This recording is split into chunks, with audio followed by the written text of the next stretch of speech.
Hello dear students, स्वागत है आप सभी का फिर से आपके अपने इस यूट्यूब चैनल पर। उम्मीद है अच्छे होंगे और पढ़ाई कर रहे होंगे। आपका सबसे इम्पोर्टेंट जो सब्जेक्ट है मैथ का क्लास 10 का, वो 27 तारीख को पेपर होना है, 27 फरवरी को। तो आज का ये जो वीडियो हमारा रिवीजन 10 डेज में चल रहा है, ये डे 6 है। तो इस वीडियो को आप जरूर देखिएगा। इस वीडियो में हम देखेंगे ऊंचाई और दूरी के जितने भी सवाल हैं उनको हम कैसे आसान तरीके से हल कर सकते हैं। Height and distance chapter 9 class 10th का मैथ डे 6 10 डेज रिवीजन का आज ये वीडियो हम देखेंगे। इस वीडियो को मिस मत कीजिएगा। बहुत इंपॉर्टेंट चैप्टर है क्योंकि इस चैप्टर से प्रत्येक वर्ष बोर्ड के एग्जाम में प्रश्न पूछे जाते हैं। तो समय ज़्यादा न गवाते हुए शुरू कर लेते हैं आज का ये वीडियो। तो जैसा कि आपको पता है ये 10 डेज सीरीज है, रिवीजन मैथ चल रहा है, कंप्लीट मैथ रिवीजन। तो इसमें थोड़ा सा हम जल्दी जल्दी देखेंगे। पहले मैं ये बताता हूँ, ऊंचाई और दूरी के जितने भी सवाल हैं आप देखेंगे प्रश्नावली 9.1 में कुल 15 सवाल है। तो उन 15 सवाल को लगाने के लिए कुछ कॉमन चीजें हैं इसमें, क्योंकि आपको पता है कि जो भी किसी भी पार्ट को अगर सवाल हम लगाते हैं तो उस पार्ट का परिचय हम पढ़ते हैं। परिचय हम क्यों पढ़ते हैं? क्योंकि परिचय में कुछ कॉमन चीजें होती हैं जो हर सवाल में लागू होती हैं। ठीक है, जैसे फार्मूला हो गया कि कोई फार्मूला किसी फार्मूला से लगेगा तो वो फार्मूला हर सवाल में आएगा। और कोई उसका कंसेप्ट हो गया, कुछ भी तो कैसे तरीका है कि सवाल लगाने का। तो ये सभी जो चीज़ें होती हैं, ये सभी चीज़ें हर सवाल में आती हैं। तो पहले उसको समझ लेते हैं क्या क्या जरूरी है उन 15 सवालों को लगाने के लिए। देखिए, पहला तो इंपॉर्टेंट ये है कि आपको अनुपातिक मान पता होना चाहिए साइन कॉस टेन का। इसमें मैं आपको बता दूं 1 से लेकर के 15 तक के सवाल आप लगाएंगे। इनमें केवल आपको साइन का मान, कॉस का मान और टेन का मान पता रखना है। इन्हीं तीन के मान से आप अच्छे तरीके से सभी सवाल को हल कर सकते हैं और किसी भी मान की जरूरत नहीं पड़ेगी। ठीक है, तो जैसे अगर आपको पता है कि साइन बराबर क्या होता है, साइन थीटा बराबर होता है, आपको पता है कि 1/cosec थीटा होता है, ये आपको पता है। साइन बराबर तो 1/cosec थीटा होता है। और इसके बाद मैं बात कर लूँ कॉस बराबर होता है, क्या होता है कॉस बराबर क्या होता है हमारा 1/sec थीटा होता है कि नहीं होता है। tan बराबर अगर अगर आपको पता है क्या होता है, साइन अपॉन कॉस होता है। वैसे इतने की जरूरत है। और अगर आपने पाठ 8 त्रिकोणमिति पढ़ा होगा तो उसमें आप सभी अनुपातिक छह मान जितने हैं सबको आपने पढ़ा होगा अच्छे तरीके से। ठीक है, और इसमें आपको इन्हीं तीनों का मान भी ज्ञात रखना। जैसे कि अगर मैं यहाँ पे लिख लूँ कि साइन थीटा और यहाँ पे हो गया हमारा कॉस थीटा, फिर हो गया हमारा यहाँ पे टैन थीटा। ठीक है, अब आपको पता है एक क्या होता है सर हमारा 0 डिग्री होता है, एक क्या होता है हमारा 30 होता है, 45 होता है। तो आपको 0 का नहीं याद रखना है। कभी भी आप अगर देखेंगे मीनार का फिर खंबे के बीच में या फिर किसी बिल्डिंग के बीच में अगर जो भी कोण बनेगा तो वो 0 डिग्री तो बनेगा नहीं। वो क्या बनेगा, वो या तो 30 डिग्री बनेगा या फिर बनेगा 45 डिग्री या फिर बनेगा 60 डिग्री। इन्हीं तीन का मान केवल आपको ज्ञात रखना है। ठीक है, इन्हीं तीन का मान और तीन साइन कॉस टेन का मान ली। तो अगर साइन 30 का बात कर ले कि साइन 30 डिग्री का मान क्या होता है तो आप कहेंगे सर 1/2 होता है। साइन 45 का मान क्या होता है, साइन 45 का मान 1/√2 होता है। इसी प्रकार साइन 60 का मान क्या होता है, साइन 60 का होता है √3/2 होता है। कॉस जो साइन 30 का मान होता है वो कॉस 60 का मान होता है, और जो साइन 60 का मान होता है वो कॉस 30 का होता है। तो साइन 60 क्या है, √3/2, तो कॉस 30 भी क्या हो जाएगा, √3/2 हो जाएगा। ठीक है, और साइन और कॉस 45 जो होते हैं दोनों सेम टू सेम होते हैं, 1/√2 1/√2। और ये क्या होता है, जो साइन 30 है वो कॉस 60 है, तो ये क्या जाएगा 1/2 हो जाएगा। ठीक है, टेन 30 क्या होता है, टेन 30 होता है हमारा, अगर इसमें डिवाइड करेंगे 1/√3 आ जाएगा, इसमें डिवाइड करेंगे 1 आ जाएगा, इसमें डिवाइड करेंगे √3 आ जाएगा। तो ये हमारे इतने मान है। ये जितने भी मान है बहुत ही इंपॉर्टेंट है, क्योंकि आप देखेंगे जब कोई मीनार, पोल हो गया, खंबा हो गया, बिल्डिंग हो गया, उनके बीच में ये कोण बनते हैं। अगर इन कोण का मान हमको नहीं पता होगा तो फिर हम जो सवाल है उसको हल नहीं कर सकते। ठीक है, तो ये तीनों बहुत इंपॉर्टेंट है, इसको आप आसान तरीके से हल कर सकते हैं, ज़्यादा कठिन है नहीं। साइन का जो होता है वही कॉस का उल्टा होता है, साइन 60 का जो होगा कॉस 30 होगा, साइन 45 और कॉस दोनों सेम टू सेम होते हैं। और साइन 30 का जो मान होता है वो कॉस 60 का मान होता है। और टेन का निकालना होगा, टेन और क्या तो साइन अपॉन कॉस था, आप डिवाइड कर देंगे तो 1/√3 1 और √3 ऐसे आ जाएगा डिवाइड करके, फिर आप याद भी कर सकते हैं, बहुत ही आसान है। ठीक है, तो ये चीज़ ये हो गया। पाइथागोरस प्रमेय का सूत्र क्या होता है आपको पता होता है हमारा क्या, कर्ण का स्क्वायर बराबर क्या होता है, आधार का स्क्वायर होता है, और प्लस में क्या होता है, लंब का स्क्वायर होता है। कर्ण का स्क्वायर यानी AC का स्क्वायर। ठीक है, अगर मान लेते हैं यहाँ पे हमको ये 4 दे दिया है, हमको वो निकालना है। तो आधार क्या हो गया हमारा, आधार हो गया हमारा 4 का स्क्वायर, और लंब क्या हो गया हमारा 3 का स्क्वायर हो गया। तो 4 का स्क्वायर करेंगे 16, 3 का करेंगे 9, 16 9 25। जब AC का मान निकालेंगे सर तो ये रूट में आएगा 25, तो AC बराबर क्या आएगा 5 सेंटीमीटर। अब इससे इतनी आसान तरीके से हमारा ये क्या आ जाएगा, 5 आ जाएगा। कितना आ जाएगा, 5 सेंटीमीटर। ठीक है, तो इस प्रकार से हम पाइथागोरस प्रमेय के सूत्र से लगा करके इसको हम आसान तरीके से ऐसे भी निकाल सकते हैं। बात समझ आई। उसके बाद फिर क्या है हमारा इसमें, और जो इंपॉर्टेंट चीज़ उसको देख लेते हैं। अब अगर आगे मैं बात करूँ तो इसमें आप देखेंगे किसी त्रिभुज में मान लेते हैं ये हमारा एक ट्रायंगल है जो राइट एंगल ट्रायंगल है। ठीक है, राइट एंगल ट्रायंगल में क्या होता है हमारा, इसके सामने का ठीक सामने की जो भुजा होती है ये क्या होती है, हमारी कर्ण होती है, जिसको हम हाइपोटेनियस बोलते हैं। ठीक है, ये इसको हम एच से भी डिनोट करते हैं, इसको हम हाइपोटेनस बोलते हैं, ये कर्व होता है। लेकिन जो लंब और आधार होते हैं वो चेंज होते रहते हैं थीटा के आधार पर। जैसे मान लेते हैं अगर यहाँ पे थीटा है हमारा, अब इसके आधार पर हमको देखना है कि कौन लंब है और कौन आधार है। तो आपको ये पता होना चाहिए कि थीटा के ठीक सामने क्या होता है, हमारा लंब होता है, जिसको हम परपेंडिकुलर बोलते हैं, पी से डिनोट करते हैं। ये क्या होता है, हमारा लंब होता है, इसको हम परपेंडिकुलर बोलते हैं, इसको हम पी से डिनोट करते हैं, ठीक है। और थीटा जो एकदम सटा होता है इसको हम बोलते हैं आधार। ये हमारा बेस होता है, जिसको हम बी से डिनोट करते हैं। क्या होता है, बेस होता है, इसको हम बी से डिनोट करते हैं, ठीक है। अब आप देखेंगे यहाँ पे हाइपोटेनस हमारा ये है और ये हमारा लंब है, ये आधार है इस थीटा के आधार पर। लेकिन अब देखिए अगर इस थीटा के आधार पर देखना होगा, यहाँ से देखना होगा कि कौन लंब है और कौन आधार है, तो अब इस थीटा के सामने कौन सा भुजा आएगी, ये वाली आएगी। अब ये क्या होगा, हमारा लंब होगा। अगर यहाँ पे नाम रख दे ज़्यादा बेटर हो जाएगा, ऐसे यहाँ पे इसी प्रकार से। तो अगर मैं यहाँ पे कोण सी से अगर देख रहा था, कोण सी से देख रहा था, लंब क्या हुआ हमारा, लंब सर हुआ हमारा ए बी, ये क्या हुआ हमारा लंब हुआ। और आधार क्या हुआ हमारा बी सी, ये क्या हुआ हमारा आधार हुआ। लेकिन अगर मैं कोण ए से देखूंगा, कोण ए से, तो इसके ठीक सामने क्या आएगा, बी सी आएगा। तो ये क्या होगा हमारा लंब होगा, ठीक है, ये क्या होगा लंब होगा। और ए बी क्या होगा हमारा आधार होगा। ठीक समझ में आ रहा है। लेकिन आप कर्ण देखेंगे, दोनों में ही कर्ण क्या है, सेम टू सेम वही एसी है। एसी क्या हमारा कर्ण है, क्योंकि कर्ण क्या होता है, हमेशा राइट एंगल ट्रायंगल के ठीक सामने होता है। जो हमारा 90 अंश का कोण होता है, इसके सामने क्या होता है, हमारा कर्ण होता है। तो कर्ण चेंज नहीं होता है, लेकिन लंब और आधार थीटा के आधार पर चेंज होते रहते हैं। बात समझ में आई, तो इसको अच्छे से ध्यान में रखिएगा। आगे देख लेते हैं हम थोड़ा सा। तो इन सभी बेसिक के साथ ऊंचाई और दूरी के सवाल को लगाने के लिए हमारा इंपॉर्टेंट और है, क्या है वो, परिमेयीकरण। देखिए जैसे अगर किसी का परिमेयीकरण करना होता है, परिमेयीकरण कैसे हम करते हैं, इंपॉर्टेंट है बहुत ज़्यादा। जैसे देखिए मान लेते हैं यहाँ पे अगर हमारा आ गया 6 और रूट में दे दिया 3 + 1 दे दिया, ठीक है। तो इसका हमको परिमेयीकरण करना है। ध्यान से देखिए, पहले देखिए परिमेयीकरण करते क्यों है, या फिर किसका हम करते हैं, किसका करने से फायदा हमको होगा। जैसे देखिए अगर नीचे जो संख्या है, नीचे हमारा जो संख्या है, इसको अगर मैं थोड़ा छोटा लिख लूँ, पहले 6 बट्टे में लिख देता है √3, ठीक है। अब यहाँ पे √3 का हमको करना है परिमेयीकरण। परिमेयीकरण क्या होता है, जो नीचे वाली रूट संख्या है उस रूट को हटाना होता है हमको, ठीक है। इस रूट को हटा करके हमको इसको पूरा करना है। ये जो हमारा रूट लगा होता है, इसका मतलब होता है कि ये जो संख्या इसमें ये आधी है। अगर रूट का गुणा रूट में हम कर देंगे तो ये पूरा हो जाएगा। जैसे √3 × √3 मिलकर क्या आएगा, 3 आएगा, ठीक है। तो हम परिमेयीकरण करते ही इसलिए है कि ये जो रूट है हमारा रूट हट जाए, ठीक है। तो अब देखिए किसका हम करेंगे, करने से हमको फायदा होगा। तो यहाँ पे जो संख्या है नीचे 3 है, अगर यही 3 संख्या ऊपर वाली भी संख्या में अगर मिलेगी तो हम उसका परिमेयीकरण कर सकते हैं, या फिर परिमेयीकरण करेंगे तो फायदा होगा हमको, ठीक है। वैसे तो आप परिमेयीकरण सबका कर सकते हैं, लेकिन परिमेयीकरण करने से फायदा किसका होगा। जैसे यहाँ पे जो संख्या नीचे रूट में 3 है, अगर वो संख्या ऊपर भी संख्या में मिल रही है तो हमको करने पर फायदा होगा, नहीं तो फिर फायदा होगा। जैसे देखिए ध्यान से, अगर मैं इसको यहाँ परिमेयीकरण करूँ, ऊपर से √3 और नीचे भी √3 मल्टीप्लाई करूँ, इसमें मल्टीप्लाई करेंगे तो क्या आएगा सर, 6 रूट में 3 आएगा, और नीचे करेंगे तो रूट का रूट में करेंगे 3 हो जाएगा, ठीक है। 3 से 2 काटेंगे, 3 दूनी 6, 2 रूट में 3। अब ये कट क्यों पाया है, क्योंकि ये जो 3 है ऊपर भी 3, 6 में 3 है, ठीक है। तो ध्यान से देखिए, इस जो हम परिमेयीकरण ऐसे किए हैं, इसका हम परिमेयीकरण ऐसे भी कर सकते हैं। यहाँ पे क्या था हमारा, 6 रूट में 3 था, तो 6 को हम ऐसे लिख सकते हैं, 2 × 3 बट्टे √3 लिख सकते हैं। अब इस 3 को हम ऐसे लिख सकते हैं, 2 × रूट में 3 × रूट में 3 लिख सकते हैं, कोई दिक्कत है नहीं। वापस से √3 नीचे है, रूट से एक रूट कट जाएगा, वापस से क्या आएगा, 2 √3 आएगा, आएगा कि नहीं आएगा।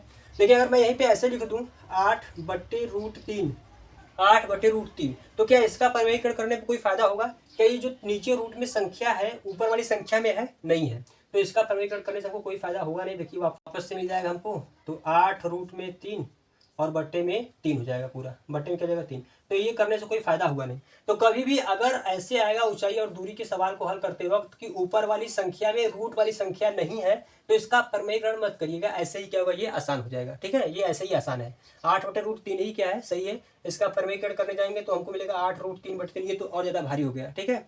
तो यही क्या हमारा सही है, वही मैं आपको बता रहा था। लेकिन अगर यहीं पर ऐसे हो कि 8 बटे में √2 दिया है, तो अब इसको हम ऐसे लिख सकते हैं कि 4 × 2 बट्टे में √2, फिर 4 × √2 × √2। तो एक रूट से एक रूट कट जाएगा सर, क्या आएगा, 4 √2 आएगा। तो आप परिमेयीकरण करेंगे तभी वही पाएंगे, 4 √2 पाएंगे, लेकिन क्योंकि जो रूट में संख्या थी वो ऊपर वाली संख्या में थी, इसलिए ऐसा हो रहा है, ठीक है। अब यहाँ देख लेते हैं, जब 2 नीचे संख्या दी प्लस माइनस में तब कैसे करते हैं। तो कोई दिक्कत नहीं है, देखिए ध्यान से, कुछ दिक्कत नहीं है। परिमेयीकरण क्या करते हैं, ऊपर नीचे रूट है 3 और 1 लिख लीजिए, बट्टे में √3 और 1 लिख लीजिए, कुछ नहीं करना है। यहाँ पे चिन्ह क्या है, प्लस है, तो ऊपर नीचे क्या लगा देंगे, हम माइनस लगा देंगे, बस इतनी सी बात है।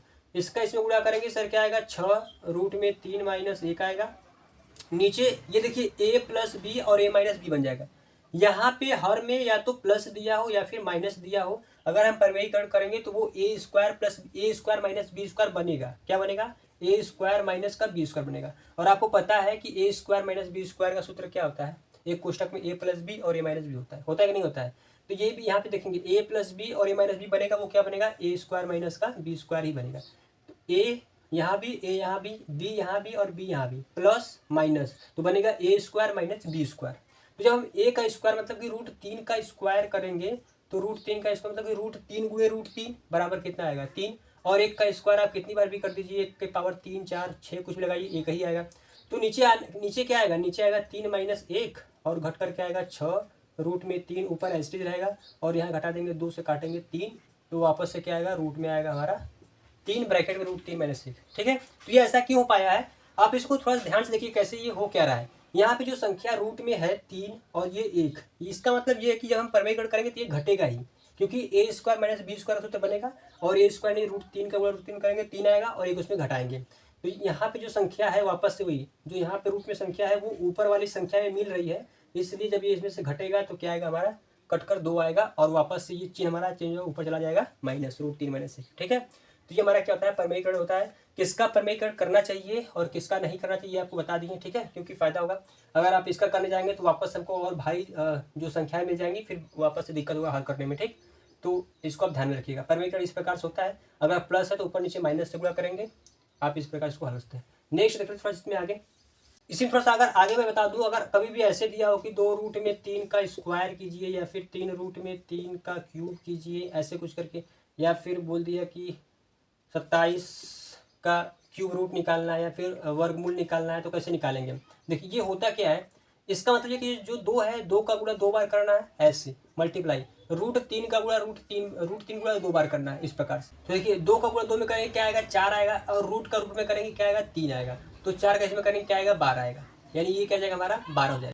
तो अब आप देखेंगे 3 √3 का क्यूब करना है, इसका मतलब क्या है कि 3 का गुणा करना है 3 बार। ठीक सर, ये कर दिए। √3 का गुणा करना है 3 बार, तो √3 गुणे √3 गुणे √3, समझ में आ रहा है? 3 का गुणा 3 बार करेंगे, 3 3 का 9 3 27, कितना आ गया? 27 आ गया। √3 का जब √3 में करेंगे 3 आएगा, और 3 का √3 में करेंगे 3 √3 आएगा। जब वापस से सबका गुणा करेंगे क्या आएगा? 27 हो जाएगा 81, और 81 रूट में क्या आएगा? 3 आएगा। ठीक है, लेकिन अगर यहाँ पे अगर ऐसे दे दिया कि 27 का आप निकालिए, वर्गमूल निकालिए, कैसे निकालेंगे? देखिए क्या होता है, या फिर घनमूल निकालना हो तो 3 से करेंगे 9 बार में, फिर 3 से करेंगे 3 बार में, फिर 3 से करेंगे 1 बार में। अगर घन पूछेगा तो हम क्या करेंगे? घन में क्या करते हैं? 3 का पेयर बनाते हैं। ठीक है, यहाँ पे एक ही पेयर बनेगा, यानी 3 का क्यूब। 3 का क्यूब करेंगे, वापस से क्या आएगा? 27 आएगा। लेकिन अगर हमसे पूछ लिया वर्गमूल बताइए, तो वर्गमूल में क्या होता है? जिसका पेयर बनता है, जितने संख्याओं का पेयर बनता है वो निकलता है 1। जैसे यहाँ देखिए,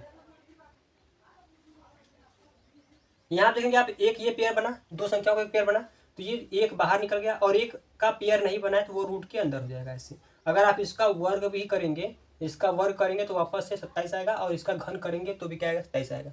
इसका घन करने पर आएगा 27, और इसका वर्ग करने पर क्या आएगा? 27 आएगा। ठीक है, तो ये सभी चीज़ें इंपॉर्टेंट है, आप सभी को आना चाहिए। ठीक, क्योंकि ऊंचाई दूरी में बहुत ही बार ये सब आते हैं, क्योंकि इन्हीं सभी से आधारित सवाल हमारा जो है ऊंचाई दूरी में हल होता है। ठीक है, फटाफट देख लेते हैं ऊंचाई और दूरी क्या होती है। वैसे तो इस पार्ट का जो वीडियो चैप्टर जितने भी सवाल हैं उन सभी को इस चैनल पर अपलोड कर दिए बहुत पहले ही। ठीक है, यदि आप देखना चाहे देख सकते हैं, लेकिन आपके पास टाइम बचा नहीं, इसलिए फटाफट रिवाइज कर रहे हैं। आप इसको भी अगर अच्छे से देख लेंगे तो आप जितने भी सवाल उसको हल कर सकते हैं। देखिए अब हम समझते हैं ऊंचाई और दूरी में हमको करना क्या है। ऊंचाई और दूरी में हमको यहाँ पे ऊंचाई निकालना है, या फिर किसी खंबे का ऊंचाई, या फिर किसी अगर बोल दिया कि उसके पाद बिंदु से जहाँ पे रस्सी बंधी है उसके बीच की दूरी निकालिए। ठीक है, ऐसे कुछ हमको ऊंचाई और दूरी निकालना है, इसलिए इस पार्ट का नाम क्या है? ऊंचाई और दूरी है। तो कुछ हम समझ लेते हैं इंपॉर्टेंट चीज़ है कि इसको मैं आपको एक त्रिभुज बनाकर अच्छे से समझा देता हूँ। जैसे मान लीजिए हमारा क्या एक राइट एंगल ट्रायंगल है। ठीक है, यहाँ पे हमारा 90 डिग्री का कोण है। मैं आपको बेसिक में शुरू में बताया था कि जो हाइपोटेन्यूज होता है वो हमेशा 90 अंश के सामने होता है। तो सर ये वाला हमारा क्या होगा? कर्ड होगा, क्योंकि ये राइट एंगल ट्रायंगल है। ठीक, और जो आधार और लंब है वो थीटा के आधार पर बदलते रहते हैं। अगर आपको यहाँ का मान निकालना होगा तो लंब हो जाएगा ये, नाम रख लेते हैं ABC। अगर इस थीटा के आधार से देखेंगे तो ये लंब होगा और ये आधार होगा। ठीक है, लेकिन अगर यहाँ से देखेंगे तो ये वाला लंब होगा और ये क्या होगा? हमारा आधार होगा। बात समझ में आई? अभी शुरू में आपको बता भी दिए। तो मैं इसी थोड़ा सा आपको समझा दे रहा हूँ, अगर आप इसको समझ लेंगे ना तो 15 सवाल में से आपको 7-8 जो सवाल है विदाउट पेन एंड कॉपी आप लगा सकते हैं, वैसे ही वर्बली लगा सकते हैं। ध्यान से क्या बता रहे हैं। तो पहले हम आप देखते हैं कि थीटा के आधार पर जो हमारी भुजाएं हैं उनको निकालना। ठीक है, अगर थीटा का हमको मान दिया है तो हम कैसे निकाल सकते हैं ए सी का मान, ए बी का मान, बी सी का मान। देखिए ध्यान से, मान लेते हैं, इसको मैं अभी के लिए मिटा देता हूँ फिलहाल के लिए। मान लेते हैं कि यहाँ पे हमको थीटा का मान दिया है सर 30 डिग्री। कितना दिया है? 30 डिग्री दिया है। और ये जो हमको ए बी यानी कि मीनार की ऊंचाई कितनी दी है? 20 मीटर दी है। और हमसे पूछ लिया बताइए ए सी का मान क्या होगा। मान लेते हैं ये जो ए सी है ये एक पतंग की डोर है या फिर सीढ़ी है। ठीक है, ये मान लेते हैं ये हमारा मीनार है या फिर ऊंचाई है। मान लेते हैं कोई व्यक्ति या फिर कोई लड़का जो है पतंग उड़ा रहा है, उस पतंग की ऊंचाई कितनी है? 20 मीटर ऊंचाई है। और पूछा है बताइए जो डोरी है, उस पतंग की जो डोर है उसकी लंबाई कितनी हुई। तो हम कैसे निकालेंगे? देखिए ध्यान से, हमको थीटा का मान दिया है, ये सर यहाँ पे दिया है। लंब और कर्ण किस में होता है? तो आप कहेंगे साइन में होता है। साइन बराबर क्या होता है? लंब बटे कर्ण होता है। ठीक है, साइन बराबर क्या होता है? लंब बटे कर्ण होता है। कॉस बराबर क्या होता है? आधार बटे कर्ण होता है। टेन बराबर आधार बटे क्या होता है? लंब बटे क्या होता है? आधार होता है। देखिए मैं लिख रहा हूँ भाई, आपको पता होगा लाल बटे कक्का बहुत फेमस है।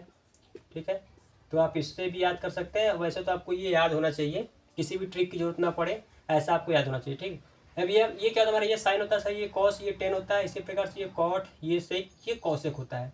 तो साइन क्या होता है? लंब बटे कर्ण, कॉस आधार बटे कर्ण, टेन लंब बटे आधार। ठीक, ये होता है। तो देखेंगे लंब बटे कर्ण किस में आ रहा है? साइन में आ रहा है। तो हम यहाँ साइन से निकालेंगे, बहुत आसान तरीके। देखिए साइन थीटा बराबर होता है सर लंब बटे कर्ण होता है। ठीक है, होता है कि नहीं होता है? अब यहाँ पे साइन थीटा, थीटा का मान देंगे क्या दिया है? 30 डिग्री दिया है, तो यहाँ पे देंगे साइन 30 डिग्री। ठीक है, साइन 30 डिग्री दिए। अब लंब का मान क्या दिया है? 20 दिया है। कर्ण हमको निकालना है ए सी। तो बताइए 30 डिग्री, साइन में 30 डिग्री का मान क्या होता है? आप कहेंगे 1/2 होता है। फिर 20 बट्टे ए सी रख देंगे, ए सी का गुणा करेंगे, एक में ए सी आएगा और 20 दूनी 40 मीटर। देखिए कितनी आसान तरीके से हमारा ये मान आ गया। तो जब हमको यहाँ पे थीटा का मान दिया था तो हम इस प्रकार से निकाल सकते हैं। अगर हमसे अब यहाँ पूछ लिया हमको कि बी सी का मान बताइए, इसका मान पूछ लिया, तो हम क्या करेंगे? तो भी हम निकालेंगे, कोई दिक्कत नहीं है। अब क्या हमको निकालना? लंब बटे आधार। तो लंब बटे आधार किसका होता है? टैन का होता है। तो रख लीजिए टैन का मान रखिए। हम यहाँ पर रखेंगे टैन थीटा बराबर क्या रखेंगे हम? टैन थीटा बराबर लंब बटे आधार। क्या रखेंगे? लंब बटे आधार। तो टैन थीटा का मान यहाँ भी क्या है? 30 डिग्री है, तो रख दीजिए 30 डिग्री। लंब क्या है? 20 है, आधार क्या है? 20 है। टैन 30 का मान क्या होता है? तो आप कहेंगे 1/√3 होता है। क्या होता है? 1/√3, 20/20 हो जाएगा। तो आप देखेंगे बीसी का जो मान है वो क्या आ जाएगा? 20√3 आ जाएगा। ठीक है, तो इस प्रकार से आप किसी का भी मान निकाल सकते हैं अगर थीटा का मान दिया है तब।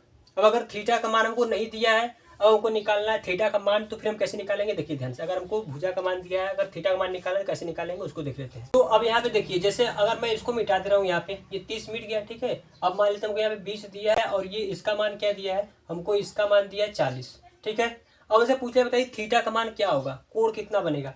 तो देखिए क्या लंब दिया, कर्ण दिया, तो फिर से रखेंगे यहाँ पे एक सर साइन थीटा बराबर क्या होता है? लंब बटे क्या होता है? कर्ण होता है। तो थीटा का मान हमको निकालना है। लंब क्या है? 20 है और कर्ण क्या है? 40 है। काट दीजिए 20 से कम 20, 20 दूनी 40।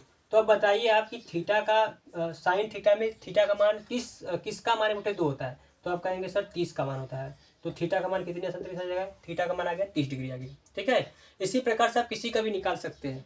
समझ में आया इसमें? बताइए, आप कोई दिक्कत पड़ता नहीं यहाँ पे। अगर आप मान लेते हैं हम यहाँ पे कि यहाँ पे हमको, अब इसको मिटा दे रहे हैं, यहाँ पे दिया, अब हमको क्या दिया है? यहाँ पे दे दिया है हमको 20√3 दे दिया है। ठीक है, नीचे दिया है 20√3। अब हमसे पूछ लिया थीटा का मान बताइए, फिर कहते हैं लंब बटे आधार। तो ये जो लंब बटे आधार होता है ये किसका होता है? आप कहेंगे टैन का होता है। तो लंब रख लीजिए लंब बटे आधार। ठीक है, लंब क्या है? 20 है, आधार क्या है? 20√3 है। 20 से 20 कट जाएगा, क्या आएगा? 1/√3। 1/√3 किस में होता है? टैन में। तो आप कहेंगे टैन थीटा, थीटा का मान क्या होगा? 30 डिग्री हो जाएगा। ठीक है, थीटा का मान क्या होगा? 30 डिग्री किस में होता है? 1/√3 होता है। ठीक है, तो ऐसे ही करना और कुछ करना है नहीं यहाँ पे। समझ में आ रहा है? तो इस प्रकार से देख लिएगा, अगर थीटा का मान निकालना था तो वो भी निकाल लिए हम, और अगर भुजा का मान निकालना था वो थीटा के आधार से वो भी निकाल लिए। ये जो चीज़ है बहुत इंपॉर्टेंट है। इसी से रिलेटेड 9.1 में 5-6 सवाल है। अगर आप इसको अच्छे तरीके से समझ जाएंगे तो इसको आप विदाउट पेन एंड पेपर निकाल सकते हैं आसान तरीके से। ठीक है, तो अगर आप 9.1 का सवाल देखेंगे तो 1 से लेकर के 5 तक जितने भी सवाल हैं वो सभी आप वैसे निकाल, जैसे अभी मैं बताया था थीटा के मान पर या फिर भुजा का मान निकालना है, बहुत आसान तरीके से निकाल सकते हैं, कोई इसमें दिक्कत परेशानी है नहीं। तो जितने भी 9.1 के बेसिक थे उन सभी को मैं बता दिया हूँ। यदि आपने इसको अच्छे से देख लिया तो आप इसके सभी सवाल को आसान तरीके से लगा सकते हैं। और अगर इसके बावजूद आपको कोई दिक्कत परेशानी है तो इसी चैनल पर अपलोड है SH स्मार्ट स्टडी पर, आप देख सकते हो। उसमें पार्ट 1, 2, 3 करके अपलोड किए हैं 9 हाइट एंड डिस्टेंस के सभी सवाल और उसके बेसिक कंसेप्ट भी, तो आप उस वीडियो को देख सकते हैं, बहुत इंपॉर्टेंट है। ठीक है, तो आज के इस वीडियो में हमने हाइट एंड डिस्टेंस को देखा है, बेसिक जितने भी कंसेप्ट थे उन सभी को बताने का प्रयास किए हैं। यदि आप इस वीडियो को अच्छे से देखे होंगे तो आप सभी सवाल को आसान तरीके से लगा सकते हैं। मिलते हैं जल्द ही नेक्स्ट वीडियो में, नेक्स्ट डे में, नेक्स्ट चैप्टर को लेकर। तब तक आप अच्छे से पढ़ते रहिए। Thank you so much for watching this video.